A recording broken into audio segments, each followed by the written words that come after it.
مسلمانوں کی ایک بہت بڑی تعداد نے یہ سمجھ لیا ہے کہ دین اسی بات کا نام ہے کہ انسان اپنے انفرادی معاملات، جو طریقہ کار، جو روایات چل رہی ہیں اس کے اندر وہ اسلام کے مطابق کرے. تو لوگ شادی بیاہ اس طرح کی تقریبات اسلام کے مطابق کرتے ہیں، لیکن جو 5 وقت کی نماز فرض ہوئی ہے وہ معراج کے وقت فرض ہوئی ہے. معراج سے پہلے مسلمانوں پہ کوئی نماز بھی فرض نہیں تھی. روزہ فرض ہونے سے پہلے بھی لوگ روزے رکھتے تھے نا بھائی. مسلمانوں میں کیا، مشرکین میں اللہ تعالیٰ فرماتے تمام لوگ رکھتے تھے روزے. تو روزہ تو تھا لیکن مسلمانوں پہ روزہ فرض نہیں تھا. مسلمانوں پہ روزہ 2 ہجری میں فرض ہوا ہے، پورے مہینے کا جو روزہ فرض ہوا ہے. یعنی یہ نہیں ہو سکتا کہ ایک بندہ رمضان کے اندر نفلی عمرہ کرنے چلا جائے اور اس کے اوپر قرضہ ہو. ہمارے معاشرے میں ایسے لوگ ہیں جنہوں نے قرضے لیے ہوئے، نادہندہ ہیں، اور قرضے واپس نہیں کرتے لیکن لوگوں کو لے کے عمرے کرنے چلے جاتے ہیں، نفلی اپنے گھر والوں کو لے کے عمرے کرنے چلے جاتے ہیں. تو یہ رویہ دین کی ترجیحات کے خلاف ہے. بالکل کہ دین کی ترجیح یہ نہیں ہے کہ آپ قرضہ نہ ادا کریں اور نفلی عمرے کریں. یہ جو ترجیحات میں جو تبدیلی ہے یہ ہمارے دین کا اس وقت ایک بہت بڑا ایشو ہے، اس لیے کہ لوگ دین کے کچھ نہ کچھ حصے پہ ضرور عمل کرتے ہیں. بسم اللہ الرحمن الرحیم. السلام علیکم ناظرین. دین میں ترجیحات کے عنوان سے ہماری سیریز جاری ہے. اسی موضوع کو ہم کنٹینیو کر رہے ہیں. ہمارے ساتھ تشریف رکھتے ہیں ڈاکٹر محمد واسع صاحب. ڈاکٹر صاحب، ہم اس کو فہم دین کا ناقص ہونا کہہ سکتے ہیں؟ انسان اگر عمرہ کرنے بھی جا رہا ہے تو وہ اس کی اللہ سے محبت ہی ہے نا، وہ ہے، وہ اس کا فہم اتنا ہی ہے. پارٹلی یہ ہے اور پارٹلی یہ ہے کہ اس کو دین کا پورا علم نہیں ہے. یعنی فہم دین کا ایک حصہ یہ بھی ہے کہ اس کو دین کا علم نہیں ہے. لوگوں کے پاس دین کا علم جو ہے نا وہ بٹس اینڈ پیسز کے اندر ہے، چھوٹے چھوٹے ٹکڑوں میں. لوگوں نے دین اس کو سمجھا ہے کہ جو لوگوں نے اپنے بزرگوں کو، گھر والوں کو، رشتہ داروں کو کرتے دیکھا وہ سمجھتے ہیں یہی دین ہے، تو وہ اس کے اوپر عمل کر رہے ہوتے ہیں. لیکن وہ پورا دین جو ہے وہ تو قرآن و سنت سے پتہ چلے گا نا، وہ لوگوں کے پاس ہے نہیں. اسی لیے دین کی ترجیحات میں روزہ رکھنے سے بھی پہلے اور نماز پڑھنے سے بھی پہلے جو ترجیح ہے وہ دین کا علم حاصل کرنا ہے، تاکہ بندے کو پتہ تو ہو کہ بھائی دین کا کون سا حصہ مجھے پہلے کرنا ہے اور کون سا میری نفل کا درجہ رکھتا ہے. اگر یہ علم نہیں ہوگا تو کیا ہوگا کہ لوگ دین کے بعض حصوں پہ تو عمل کریں گے جو ظاہر ہے دین کا حصہ وہ، لیکن وہ اس کی ترجیح چینج ہو جائے گی.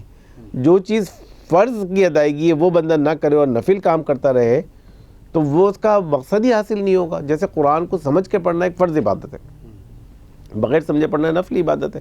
اب بندہ بغیر سمجھے تو 10 قرآن ختم کر لے تو اس کا اجر تو ہے اس کا، بلا شبہ، لیکن لیکن وہ جو فرضیت ہے وہ تو یہ ہے کہ بندہ قرآن کو سمجھ کے پڑھے. اور اصل میں جو چیز اس وقت جو پرابلم ہے وہ یہ ہے کہ مسلمانوں کی جو دین کی ترجیحات ہیں وہ تبدیل ہو گئی. ڈاکٹر یوسف القرضاوی نے اس کے اوپر کتاب لکھی ہے پوری. انہوں نے لکھا ہے کہ مسلمانوں نے فرائض کو چھوڑ دیا اور نفل کو اپنا لیا، اور فرائض میں سے بھی جو اصل فریضہ چھوڑ دیا ہے وہ شہادت حق اور اقامت دین کا. اس فریضے کو اپنا لیا کہ چلو بھائی نماز پڑھ لے بندہ، روزہ رکھ لے، حج کر لے، عمرے کر لے، ولیمہ کر لے، عقیقہ کر لے. یہ ساری کی ساری جو ساری دینی چیزیں ظاہر ہے اور سب سنت سے ثابت ہے، تو یہ ساری کی ساری چیزیں لوگ کر لے. لیکن جو دین کی اصل بنیاد اور اصل ترجیح ہے وہ یہ کہ دین کو ایز اے نظام اپنی پوری زندگی کے اندر نافذ اور قائم کیا جائے، اور وہ دین صرف ہماری عبادات تک محدود نہ ہو بلکہ ہمارے معاملات تک ہو، ہمارے کاروبار تک ہو، ہمارا میڈیا، ہماری سیاست، ہماری معیشت، ہمارا قانون سب اس دین کے دائرے کے اندر آ جائے. تو وہ چیز جو ہے وہ اس وقت مسلمانوں کی ترجیح میں ہی نہیں شامل ہے. ڈاکٹر صاحب، اگر میں اس سوال کو یوں کروں کہ یہ سلسلہ کبھی تو صحیح ہوگا نا، یہ ٹوٹا کہاں سے یہ سلسلہ؟ یہ خلافت راشدہ تک تو یہی نظام تھا. اس کی وجہ میں یہ تھوڑا سا اور ایلیبریٹ ہوں. جیسے آپ نے کہا نا کہ دین کا جو فہم ہے لوگوں کو ملا اپنے بزرگوں سے، ان سے تو دین کی جو منتقلی ظاہر سی بات ہے، بزرگ اس کے بزرگ اس کے بزرگ اس کے بزرگ، تو وہ پیچھے ہی جا رہا ہے معاملہ. تو کس بزرگ سے جا کے یا کہیں جا کے ٹوٹا تو پھر وہ یہ بدلا یا کچھ اور؟ نہیں، یہ ایک بہت سلو پروسیس کا نتیجہ ہے. ظاہر دیکھیں دین مکمل حالت میں قائم تھا خلافت راشدہ تک.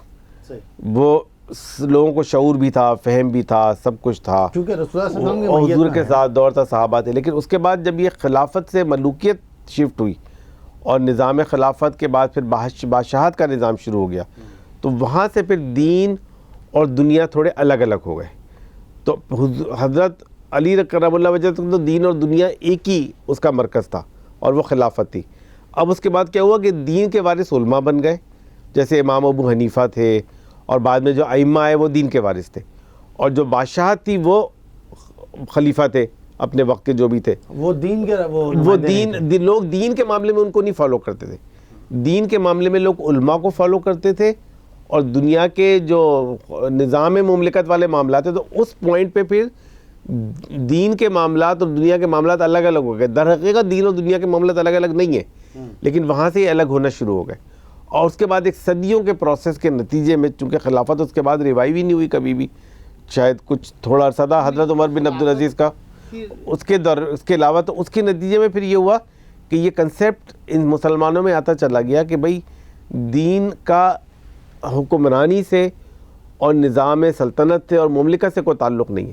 دین تو انسان اپنے انفرادی اعمال کی اصلاح کرے, اس کی توجہ کرے اور اس کو بہتر کرنے کی کوشش کرے. اگر وہ بھی کر لے تو کیا تھا؟ نہیں, لیکن وہ بھی آہستہ آہستہ پھر کمزور ہوتا چلا گیا نا. وہ بھی نہیں رہنی, فرد کا جو انفرادی تقویٰ تھا وہ بھی آہستہ آہستہ کمزور ہوتا چلا, کیونکہ دین تو ایک مکمل ضابطہ ہے آتا ہے نا. جب آپ اس کے ایک پارٹ حصے کو دین سے الگ ہی کر دیں گے تو پھر اس کا بھی امکان ہوتا ہے کہ جو انسان چھوٹی موٹی چیزیں کر رہا ہو وہ بھی آہستہ آہستہ کمزور ہو جاتی ہیں. لیکن پورے جو اس دور میں خلافت کے بعد جو دور میں جو قانون نافذ رہا ہے وہ تو اسلامی ہی شرعی قوانین تھے. بڑے ایک دائرے میں, لیکن تمام دائروں میں نہیں رہا ہے.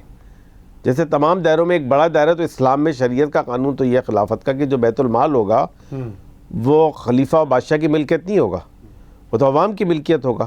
لیکن اس کے بعد یہ ہوا کہ وہ جو بادشاہ ہے انہوں نے اس بیت المال کو اپنی ذاتی ملکیت کر لیا, تو وہ تو پھر ایک الگ سسٹم بن گیا نا کہ نظام مملکت میں جو نظام مملکت چلائے جانے کا سسٹم تھا وہ دین اور شریعت کے مطابق نہیں تھا. دین اور شریعت جو ہے نا وہ تو اوپن میرٹ پہ چلتی ہے, وہ وراثت پہ تو نہیں چلتی کہ بادشاہ کے بعد اس کا بیٹا بنے گا, پھر اس کا بیٹا بنے گا, پھر اس کے بعد اس کا بیٹا بنے گا. اصل میں بیٹا اس میٹر نہیں تھا, میٹر تھا اس بننے والے حکمران کی نیت کا. کیونکہ اگر ہم عمر بن عبدالعزیز رحمۃ اللہ علیہ کا کہتے ہیں تو اس کی وجہ ہے کہ وہ فرد صالح تھا, مطلب اس کی صالحیت.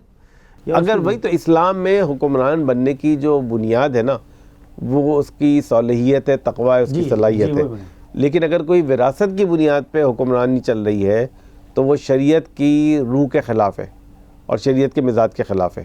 اب یہ سسٹم جو چینج ہوا تو اس کے بعد کیا ہوا کہ نظام حکومت الگ ہو گیا اور جو بقیہ دین کی چیزیں تھیں وہ الگ ہو گئی. ٹھیک ہے, اس کی بنیاد پہ ہاں, تو اب اس کے بعد وہ دوئی ابھی تک چلی جا رہی ہے. اور اب اس کے بعد ہوا یہ ہے کہ پھر انگریز کا نظام آ گیا.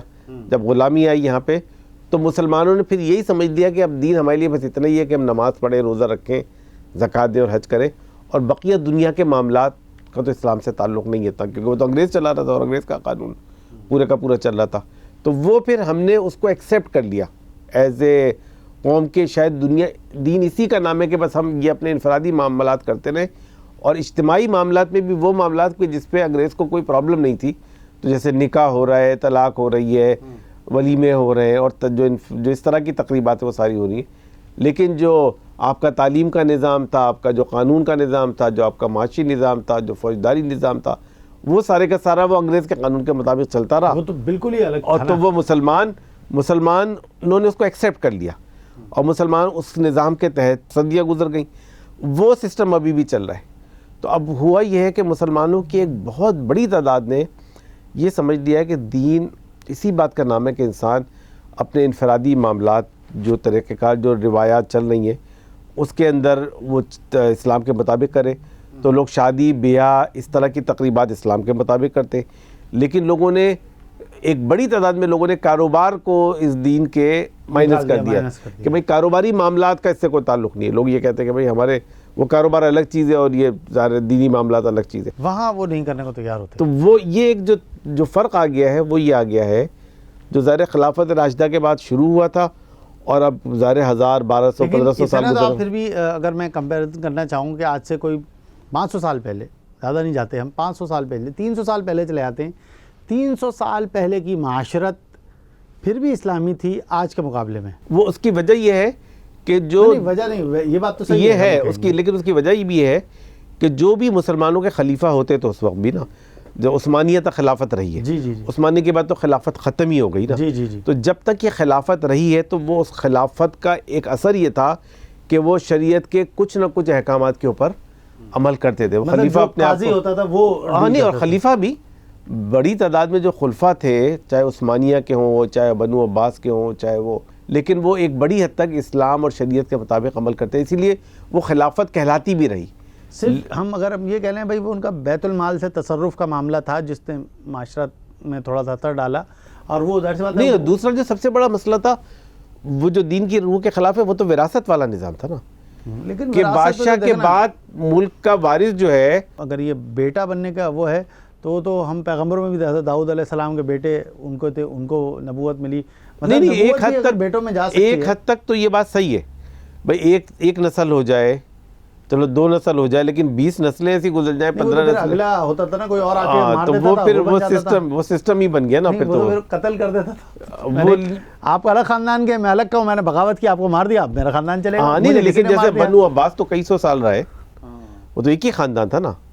یا خلافت عثمانیہ ہے، خلافت عثمانیہ ہے، وہ تلوار کے زور پہ ہم دیکھتے ہیں، لیکن وہ 500-600 سال رہی ہے خلافت عثمانیہ، چونکہ خلافت تھی نا، اور انہوں نے خلافت کے ٹائٹل کو رکھا ہوا تھا، اس لیے انہوں نے ایک بڑے دائرے میں، انہوں نے جو بہت موٹے موٹے دائرے تھے اس کے اندر انہوں نے اسلام اور شریعت کو انہوں نے جاری رکھا اپنے معاشرتی نظام کے طور پر، اور معاشرے کے اندر اسلام اور شریعت کا نظام ایک بہت بڑے دائرے میں جاری رہا، عوام میں جاری اسی لیے رہا. اس کو خلافت کہتے ہیں نا. صحیح. لیکن اب جب عثمانیہ کا سلسلہ ختم ہو گیا نا خلافت کا، تو اس کے بعد تو دنیا سے خلافت کا چیپٹر ہی کلوز ہو پھر گیا. ہمارے لیے اصل جو گڑبڑ شروع ہوئی وہ استعمار، سمجھ لیں اس کے بعد چیزیں اور ورس ہوتی چلی گئی، یعنی خلافت کے دور میں بھی چیزیں اوور پیریڈ آف ٹائم ورس ہوتی چلی جا رہی تھی، مسلمان حکمران تھا تھوڑا رکھتا تھا، اور وہ بھی آہستہ آہستہ ان کے بھی وہ بھی کمزور ہوتے چلے گئے نا، کیونکہ وہ ان کو بھی کمزور استعمار کر رہا تھا، وہ خود نہیں ہو وہ بہرحال دونوں تھی، انتر سے بھی کمزور ہو رہے تو استعمار بھی کمزور کر رہا تھا، لیکن دونوں مسئلے تھے ان کے. لیکن جب اس کے بعد وہ بھی ختم ہو گئی بالکل، تو اس کے بعد تو ساری دنیا کے مسلمان جو ہے وہ غلامی کے اندر آ گئے، یعنی مسلمانوں کے پاس کوئی ان معنوں میں مسلمان آزاد رہے نہیں دنیا کے اندر، یعنی ایون عرب کے مسلمان بھی، بر صغیر کے مسلمان بھی، اور جو دنیا کے اندر جہاں جہاں مسلمان آباد تھے وہ سب ایک نوبادیاتی نظام کے اندر غلامی کے اندر آ گئے. تو پھر اس غلامی کے اثرات کے اندر آ کے وہ دین کا جو فہم و تصور ہے وہ بالکل مسخ ہو گیا، کیونکہ ان پر کچھ اور مسلط ہو گیا تھا نا. تو جب تک مسلط اور انہوں نے اس کو قبول بھی کر لیا. ہاں، بات یہ ہوئی کہ انہوں نے یا تو قبول نہ کرتے، اس کے خلاف مزاحمت کرتے، جد و جہد کرتے، اس کے خلاف کچھ کوشش جاری رہتی، تو پھر وہ چیز کنٹینیو رہتی. اب جیسے اس وقت دنیا کے اندر اقامت دین کی جو تحریکات چل رہی ہیں یا خلافت کے احیا کی، وہ جو تھوڑی بہت ہے، لیکن وہ اگرچہ بہت محدود ہے، لیکن ان کا ایک امپیکٹ ہے کہ کم سے کم ایک دنیا کے اندر یہ بات لوگ سمجھ رہے ہیں کہ دنیا کے اندر کچھ لوگ ایسے ہیں کہ جو سمجھتے ہیں کہ اسلام ایک مکمل ضابطہ حیات ہے. اور ظاہر اس میں سب سے بڑا کارنامہ مولانا مودودی رحمۃ اللہ علیہ کے، جنہوں نے اس پورے تصور دین کو انہوں نے ریوائیو کر دیا ہے، تجدید کر دی اس کی، کہ انہوں نے مسلمانوں کو باور کرایا کہ دین صرف نماز روزے کا نام نہیں ہے، بلکہ دین ایک مکمل ضابطہ حیات ہے، اور اسلام اس بات کا حقدار ہے کہ دنیا کے اندر حکمرانی اسلام کی ہونی چاہیے، کیونکہ زمین اللہ کی. تو یہ جو کانسیپٹ ہے یہ سمجھ لیں ریوائیو ہوا ہے اس صدی کے اندر مولانا مودودی اور حسن البنا اور اس طرح کے ان کے ذریعے سے، ورنہ اس سے پہلے تو یہ کنسیپٹ بھی بالکل نہ ہونے کے برابر تھا. وہ انڈیا کا جو بھی نظام چل رہا ہے اس وقت، چاہے وہ ہندوتوا کا نظام ہو، چاہے وہ سیکولر نظام ہو، لیکن انہوں نے اس کو قبول کر لیا. اس نظام کے اندر ہی وہ کوشش کریں کہ کسی نہ کسی طرح سروائیو کریں. سید احمد شہید کے بعد تو میرے خیال ہے بالکل ہی سمجھ لیں مسلمانوں نے کہا کہ اب ان کا ہم کچھ ہو ہی نہیں سکتا نا، تو پھر مسلمانوں نے ان کی فکر اور ان کے نظریے اور ان کی جو بادشاہ تھی اس کو قبول کر لیا، اس کو امبریس کیا بیسیکلی مسلمانوں نے. 50 سال بیچ میں ایسے گزر گئے کہ جب مسلمانوں نے انگریز کے نظام کو ہی اپنا سایہ سمجھا، اور سمجھا کہ انگریز کا یہاں پہ آنا ہمارے لیے بہت بڑی بلیسنگ ہے اور رحمت ہے. تو چونکہ یہ پاکستان کے عوام کی ایک دین کے ساتھ محبت ہے کہ جو بہرحال ایک بہت بڑی حقیقت ہے، اس کو مختلف سیاستدان یا حکمران جو بھی آتے ہیں وہ اپنی مرضی کے مطابق استعمال کرنے کی کوشش کرتے ہیں. لوگ غریبوں کی خدمت کر رہے ہیں، ہسپتال بنا رہے ہیں، مدرسے چلا رہے ہیں، ایک بہت بڑا خدمت خلق کا کام ہے نا، لوگ کر رہے ہیں. ظاہر ہے اربوں روپے لوگ اس کے اندر ڈونیشن کرتے ہیں زکوٰۃ کی صورت میں، صدقات کی صورت میں. تو یہ لوگ سمجھتے ہیں کہ چلو یہ ہمارے دین کی ایک رسپانسبلٹی ہے جو ہمارے اوپر جو ہمیں کرنی چاہیے.